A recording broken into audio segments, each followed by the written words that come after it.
And one have a huge knife. He was robber. He said, bring money, open the safe. And the sword was, the big knife was in my stomach. He put it like this. He put it like this. And then I said, God, I don't have. Since came to Australia, I never been in the kitchen cooking. This is your kids. There's nothing better than learn how to look after your kid. Hey guys, this is a special podcast because we are on a cruise right now. Welcome back to the #1 podcast in Australia. Guys, again, make sure to hit the link in the description for Fanatics merch. As you guys can see, I am wearing a Golden State merchandise that you guys can buy once you hit that link. So Dad, back again with you. How does it feel? Thank you, man. It feels good. Keep enjoying to be part of this family podcast. And we're enjoying today, and today is very special. We are on the cruise, which is P&O cruise. P&O cruise. So guys, we have been vlogging, so you guys are going to check on my main channel, but we've ended up on the Pride cruise, which is funny, the story of how we ended up here, but we are having a great time, and it's more time for conversation.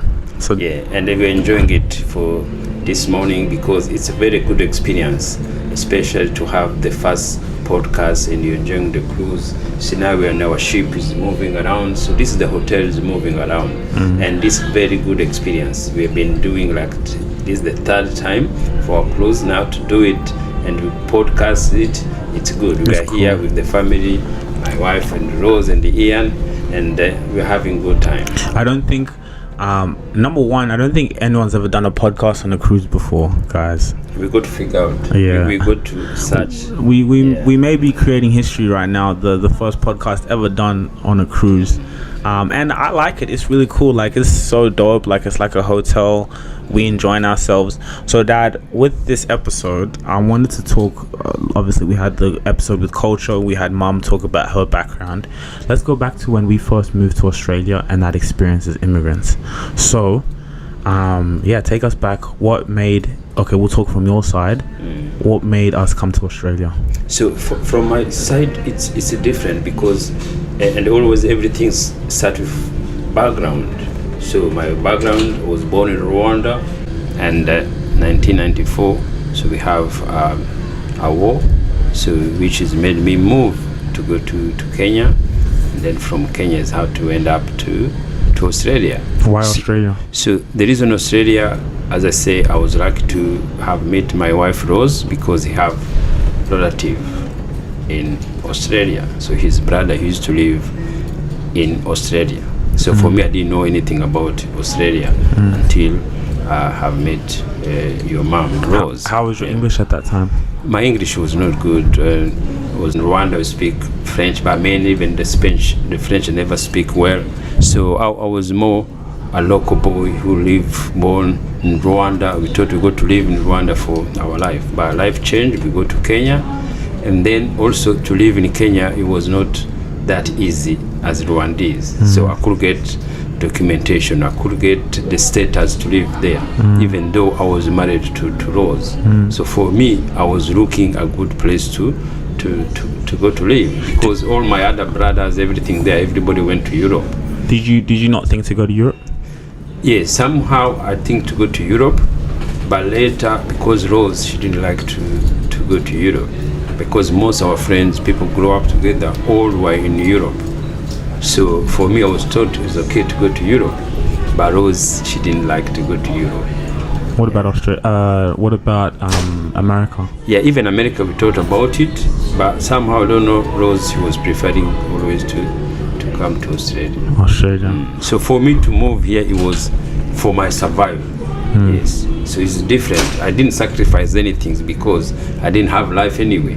So for me, I'm not those parents that say, oh, I sacrificed to come to Australia. I was even lucky because I was in the package as me as you, because if you're parents, you can't get status in a country in Africa. Even though I was married to Rose, I could be able to have a status to live in Kenya, even though we were married legally.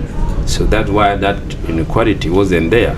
But now things has changed, so you could still get status when you married a woman. So imagine how it's funny. So if that times a Kenyan man marry a Rwandese, so that lady, that woman, she could become a Kenyan. But if a man from a different country married a Kenyan woman, he was not allowed to become the citizen. The citizen. Yeah. Really? See, that's what we call equality. But now at least it's good. Things has changed. Wow. And okay, so that's interesting. So okay, so we end up coming to Australia, 2 kids, mom's pregnant with Emmanuel. How was it like in your whole life? You've grown up seeing black people everywhere. So now you come and you see, was there even any black people when we first arrived? Did you see any black people?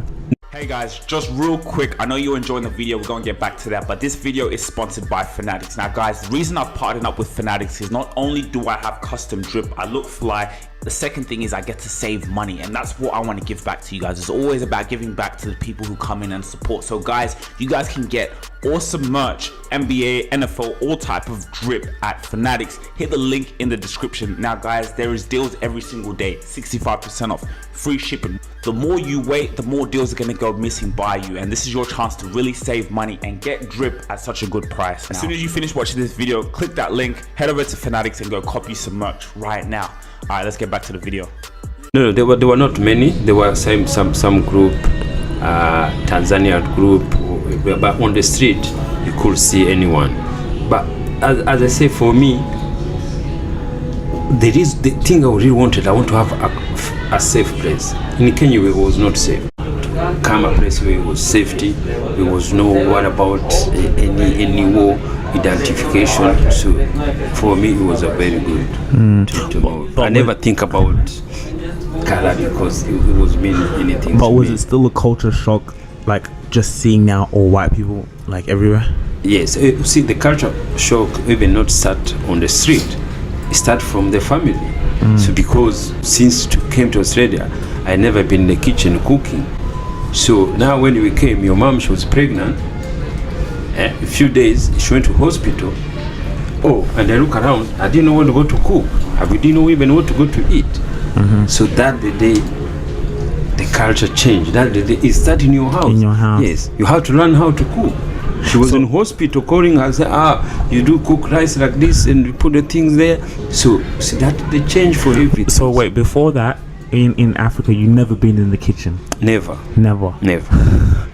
So okay, fast forward, you come to Australia now. Yes. And mom's away, so you're calling her, what should I cook for Yes, the boys? how we go to eat for the night, me and you and then in Ian.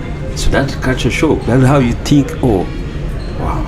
See, that is still, that now you wonder. Wow, how is that? It was a simple thing to cook, but I never know how to cook.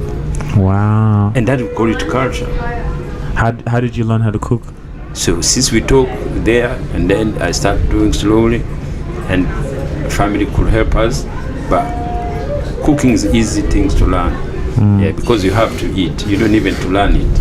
It's a must. In Australia now, you're raising two kids, mom's pregnant. What was that experience like? What were some other culture shocks for you? Like, know, because you have to find work, you have to do these things. Yeah, so that it's a survival, but especially for me, then also my English, I have to learn language. English communication was hard. Only things we been lucky to have is a family which welcome us, you help us meet to do things. Integrate. So we meet, integrate. So I think to came to Australia, you don't want to immigrate to your people coming from. You meet in general society. I think that will make it easier for me. So because at least when we meet our church, we meet Mr. Brown and his family and the church congregation, so they were there. So it made a little bit change for us, but you go somewhere, you can't communicate, people talk to you, and you say yes, and you didn't even understand what they say, something like that. Taking the kids to school, 2 kids, walking to school, come back, and I was like, I get a job working post office. So that was your first job? Yeah. Post office. Yeah. So how long did it take you to get your first job? It didn't take long. So at the wrong when mom came from the hospital, everything's there. Yeah, I can't remember, but it didn't take just long. It was just 3 hours. I was waking up 6 a.m. morning, 3 hours. I go, come, find you are ready and take you to school. It was good. What were you doing in the post office? Minnesota. So you didn't have to speak to people? No. Just numbers put there, the suburb, everything's there. Just 3 hours. It was good. 3 hours you come, take you to school, I come, relax, and then I pick up from your school. Yeah, so that was your day? Yeah, that was my day. And what was mom doing? Just with Manuel, crying every day. Like back home, were you working? It's not like you were working a job. You didn't have to take kids to school. Yes, you didn't do anything there in Kenya. In Kenya, you could take them to school. I used to drive here and to go to school, but nothing else you do. So you don't have anything to do with kids. The maid, they are there, they finish, they cook. So, but some things you learn. You learn how to change nappy for your child for the first time, and you feel it's not your job. You feel, oh, why do I need to change nappy? Because you never did to other one. So that is culture change. But changing nappy, put him in the plum. You can't leave him anywhere. You don't have somebody to live in the house. Everywhere you walk with your kids. With your kids. Yeah. Everywhere you go, you can't do anything until you learn how the system works. But it become much easier. How long were you at the post office for? So at the post office, maybe I worked there maybe like 3 to 4 years. Wow. Yeah, it was good. Yes. 3 to 4 years. And it was decent salary?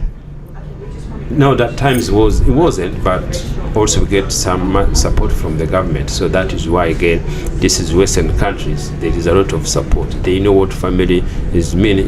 So if you can't get family support from the government, so you can't get much.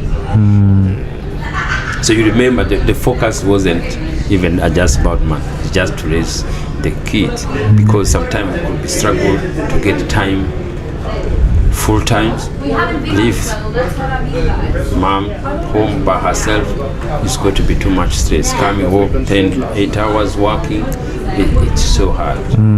And by the way, guys, sorry if you guys hear any kind of background noise. We are on a cruise, so there's other people here. We have mom being our bodyguard, guiding people. So Dad, this is interesting because it's like, again, a lot of things that I was not aware about, of us coming to Australia, because we're just kids, we're going to school. I do remember early memories of you taking us to tennis when we were young. How old were we at that age? So the time is just the first you came, I think you were 7. Yeah, so maybe in that times it was around 9-10. So that's the first sport we tried to put in it. Tennis. So, yeah, tennis. Because when I was grew up in Rwanda, tennis was like a classic. It was a sport where for wealth family people. Because I remember, so I have very good friends. We grew up together. And they were our neighbor, so their name called Muvunyi. So we used to I used to see their parents, you'd like to go tennis, and they say, wow, this is the game I've got to put to my kids. So and that is why I put you to tennis, and it was good. So that is why we start tennis, and it was not far from where we live, and it was this guy who was teaching youth there. Yeah, it was good. So what was your next job after the post office? So after post office, now I went to driving now. So I started doing driving.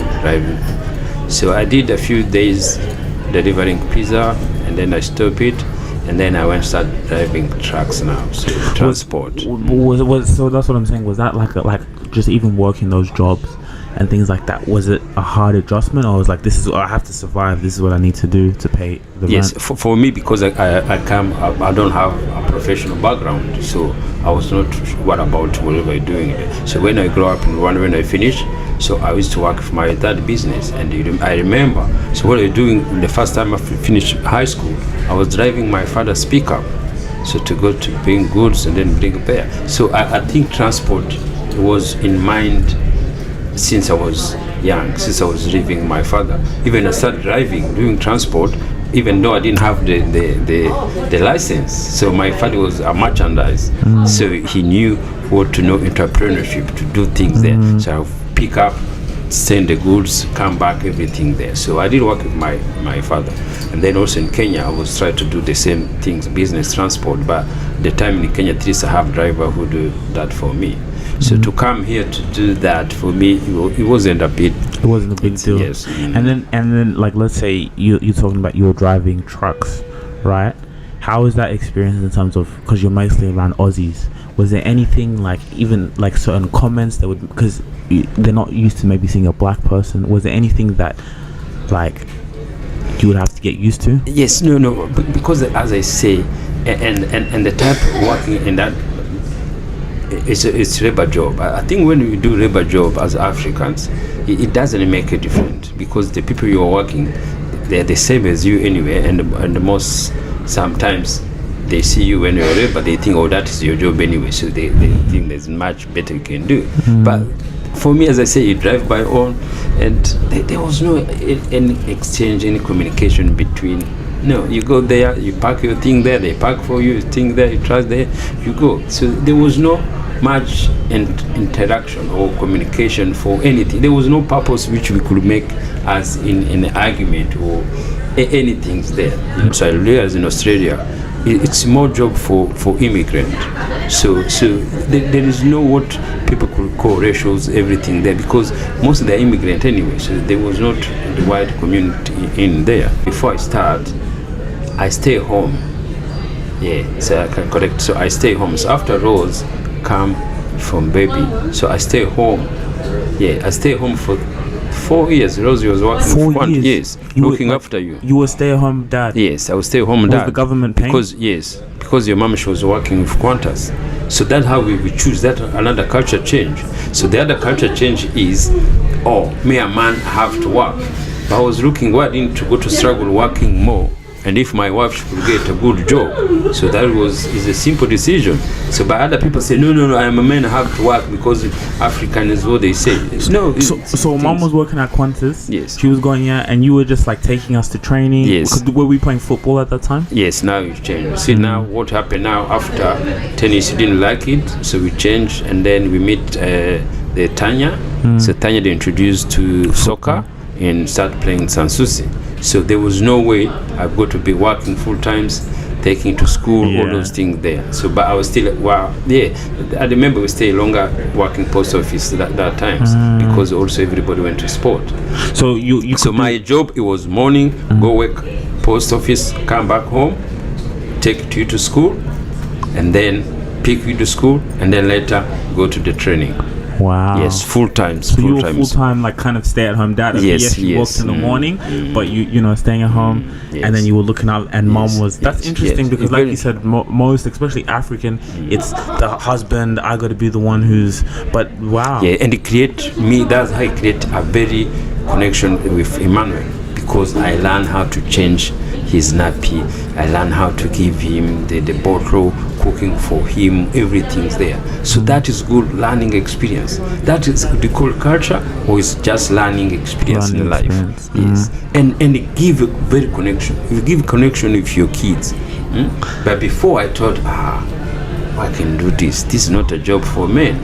But until you get used to it, until you realize this is your kids. There's nothing better than learn how to look after your kids. See, before we thought, this is not my job. This is things the women's job, changing nappies. Yeah. Because back home in Africa, you have people to do it. Yes. So when you felt you being hands-on because you had no other choice, it gave you a connection with, let's say, Emmanuel, because you were there changing his nappies and doing all these things. And the good another things that you know your kids exactly, the behavior, the things since you are young, because every day you are with them, every day you are with them, and they realize, wow, this is what our parents have missed. Because we never see our parents when we are engaged, or 5 or 6, never. They are business, they are busy. So you are there with maid, with working things there. You never see your father until late evening. You never see, but for you to see kids 24/7, that is culture change. But you see, it creates some things nice to learn. It brings value to the family. You know what family means. We say both ways works. It's the same. If you work too many hours, you feed your family. Of course, you know the value of the family. So again, it's the same. If you are sitting there, you change your child nappy, you take them to school, you take them to whatever the activity they go to do. So both wives working as a family. So there's nothing ashamed in both of them. And I think like what kids understand more is time. You know, so and it's interesting. I like how you said that's maybe what your parents missed, was that being able to spend time, like that type of valuable time with your kids. Yes. Yeah, and you see, when I used to go back home holiday, we go back holiday with Manuel, everything's there. You go places, people see you are carrying your child, and they look at like this, what kind of this man is. And then later, if they found you from Australia, they say, oh, they understandable, because that things they can understand how you go take your child in public ways. You know, there's a place we went for swimming, they call Carnival. In Kenya? Yes, in Kenya, Nairobi. And I was changing Emmanuel's nappy. You know, all my friends, they were just laughing. They couldn't understand why it could be happening like that. But you see, they don't understand that connection. They don't understand that feeling.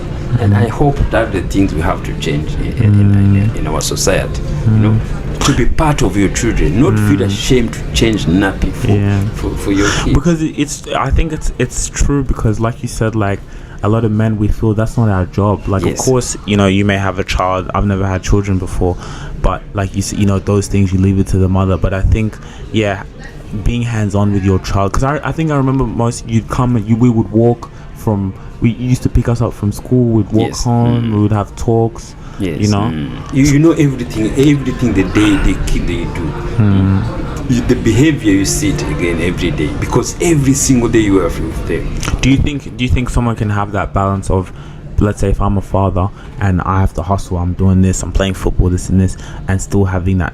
Is it about me finding that balance of spending time with my kids, even I don't have much time because I have to go out there and hustle and grind? Yes, you can't lose time to look after your children. That's what people keep saying. You got to make sure you have that time with them. You know, it could be 2 hours, it could be an hour each day.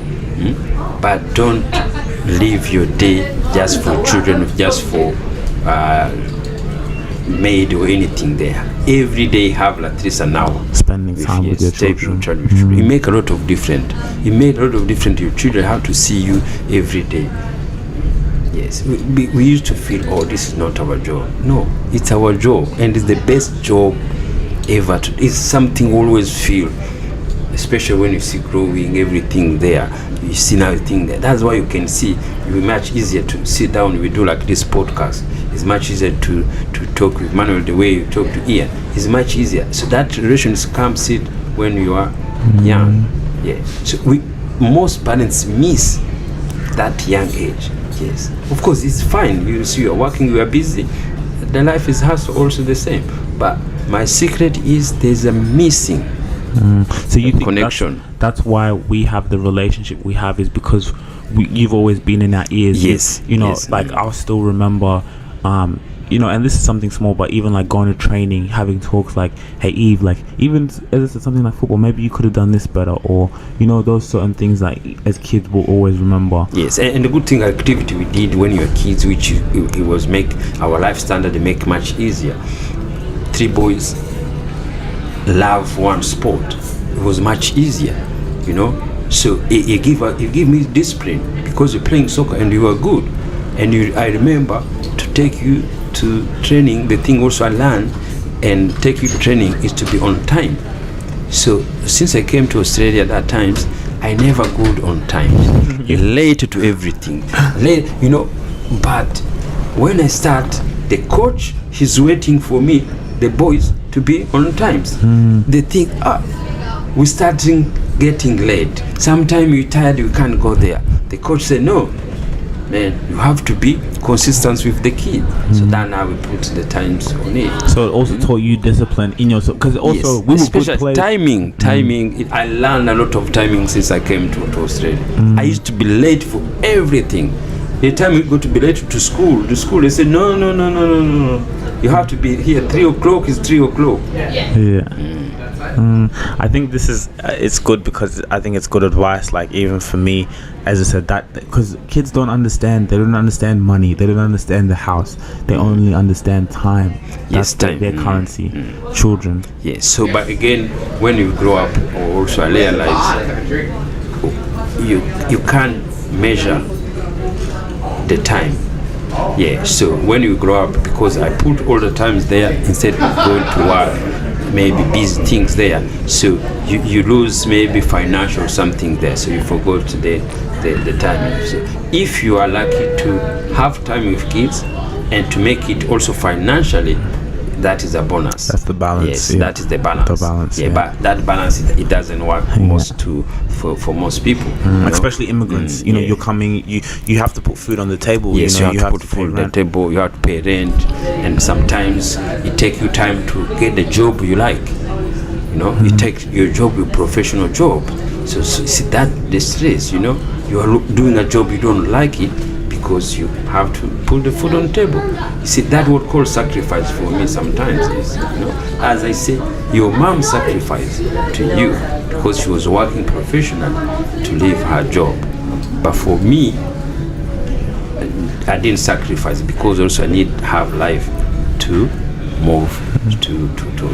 And you know, I think the reason why your message is very important, and why a lot of even immigrant fathers, not even people, whoever is important to hear this, is because even now, the day that we're going into, social media is raising children because they don't spend time with their parents. Either at school, the parents are working, so they're always on their phones. They're at school, so they really get that they don't get that much time with their parents. At least back in our days, we didn't have social media and stuff like that. Yes. But nowadays, social media is raising children. You know, schools, So I think your message is very important. Yes. So what now? It's more distraction. But you see, it's again, social media is good, but if you use too much, it becomes distraction. But that's what parents do nowadays, because sometimes parents, it's hard maybe with dealing with kids and this, so you give them the phones, you give them the iPads, just, you know, kind of, that's what's happening nowadays. You know, all parents are not spending that type of quality time with their children. Yes, but see, where now,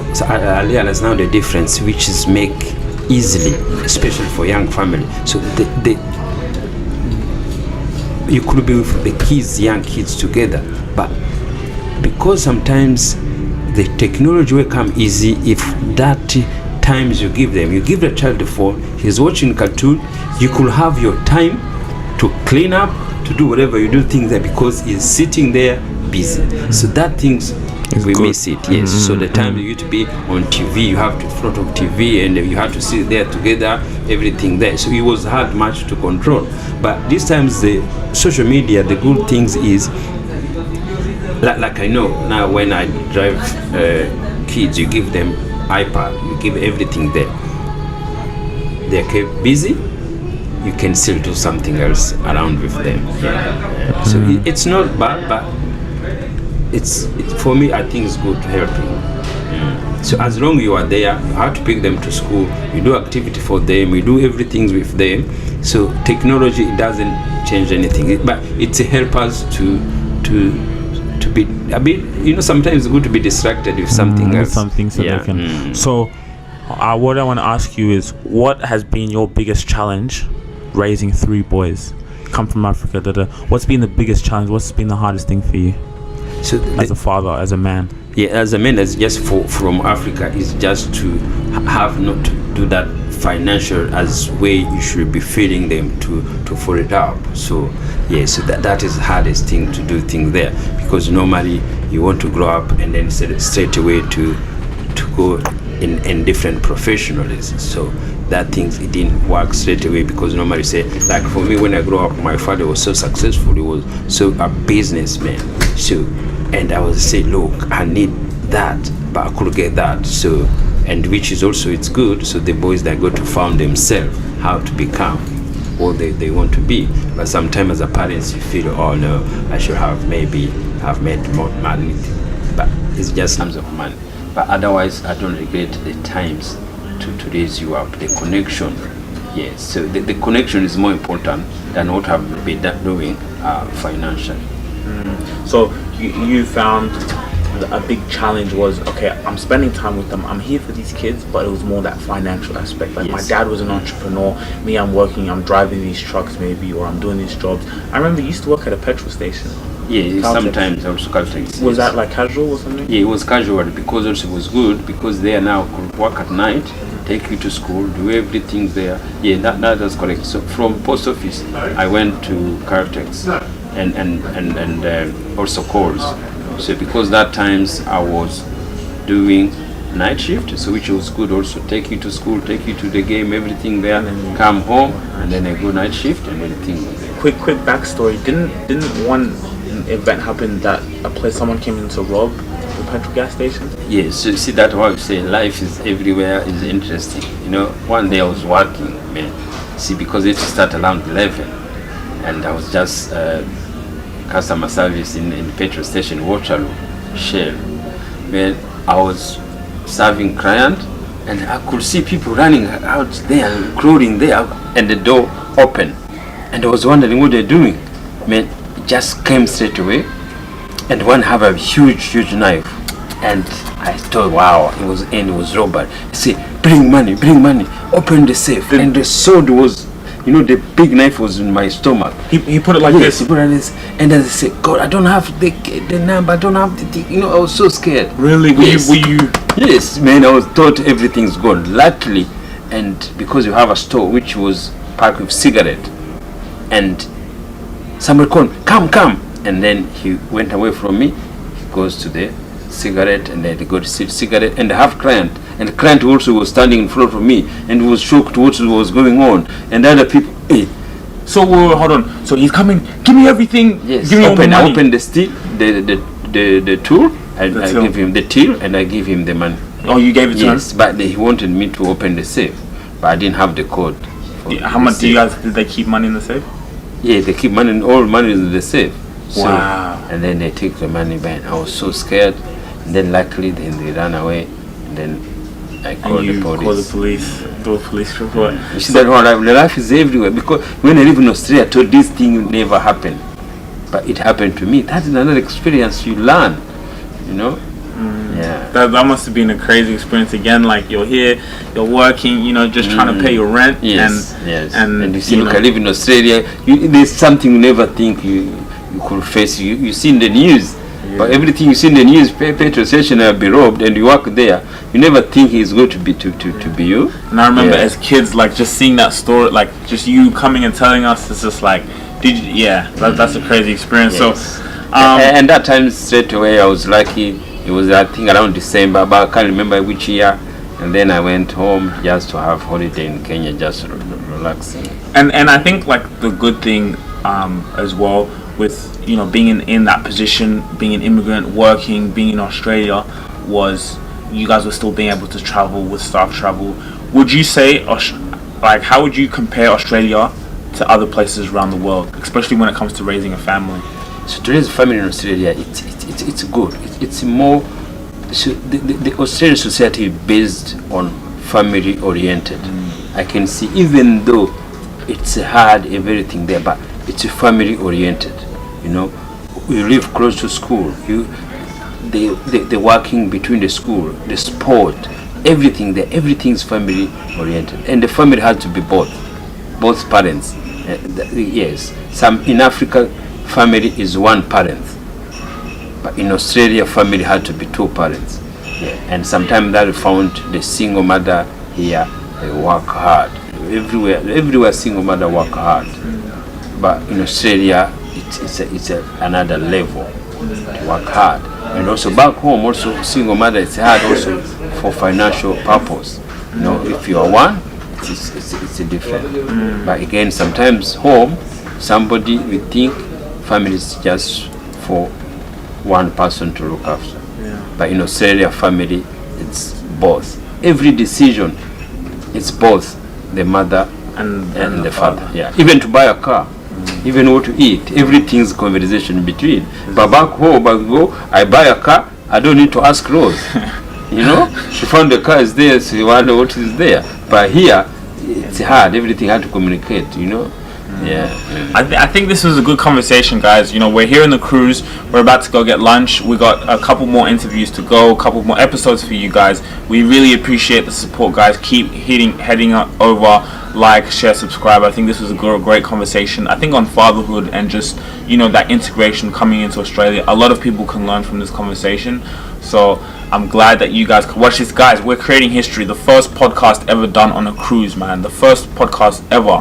You feel me? So That's what we're about, guys. Make sure you like, share, subscribe. Go copy your merch at Fanatics, guys. There is a limited sale, guys, so you don't want to miss out on the sale. The link is in the description. I'm just trying to, well, here at Rabasha Family, we're just trying to give you guys the best things possible, innit? Yes, yeah. And also I could put something there to experience this lifestyle in clothes. It's so nice. As a family. As a family. This is a family. This is a hotel is moving. Pay and go there, Google it. It's beautiful, it's clean, there's many activities there. Everything you see is there. Please enjoy your life there. Bring your family. Everything's you become on one goals. Look after your family. Yeah, exactly. It's all about family and enjoying, and that's why we started this podcast. It was like, how can we as a family just talk with each other, father and son, brother, whatever it is. Like, how can we enjoy each other's company but put it out to the world and just spread that family vibe to everyone, while we can still add value to people's lives. So hit that like button. Hope you guys enjoyed this. Get ready for the next video, and if you haven't checked out the last video, check it out here. Subscribe, and we're gonna see you guys on the next video. Peace. Thank you. Blah.